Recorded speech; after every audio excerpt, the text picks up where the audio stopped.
many centuries, Christians were banned from lending money and all that stuff. So if you look at moneylenders before, around the 12th century, most of them in Europe were Jewish. However, starting around the 13th and 14th century, here especially in northern Italy, the laws were relaxed a little bit and people started to find loopholes in the laws that remained.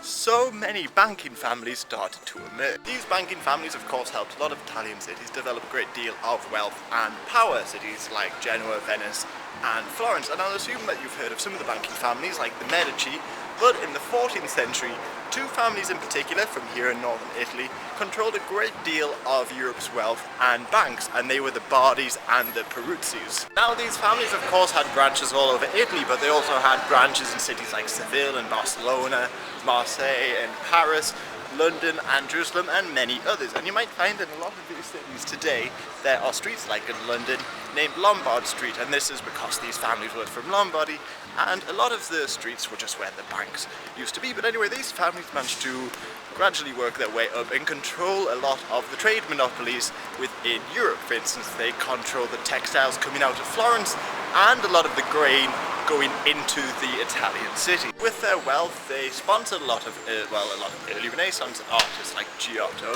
and in the later centuries, the Bardis helped sponsor John Cabot's exploration of the New World. But more importantly, they began loaning a great deal of money to Europe's leaders. And one leader in particular helped cause these families to crash, and this was Edward III of England, who was loaning money from them during the 100 Years' War that he was fighting against the French. Edward first started to loan money from the Peruzzis and the Bardis in the 1330s, and the banking families continued to give him more and more loans, fearing that if they stopped loaning him money, he would lose the war and they would never get the large sums of money they loaned him before back. But within a decade, Edward had racked up a debt of about 1.5 million florins, which was a great deal of money at the time. However, by the 1340s it became apparent that Edward was not going to repay his debt. So both families were either forced to declare bankruptcy or go into liquidation. And the loss of their banks and the loans to foreign governments helped bring about potentially the first ever recession in Europe. And it came in the 14th century, which was a very turbulent time for Europe already. The 14th century, of course, already had stuff like the Black Death, the 100 Years' War, and all that stuff, and peasant revolts, of course. So this just further worsened the situation.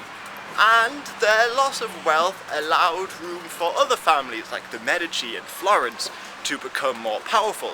So a lot of the wealth that was in Milan and cities like that moved further south in the peninsula and allowed Florence to become the centre of the Renaissance.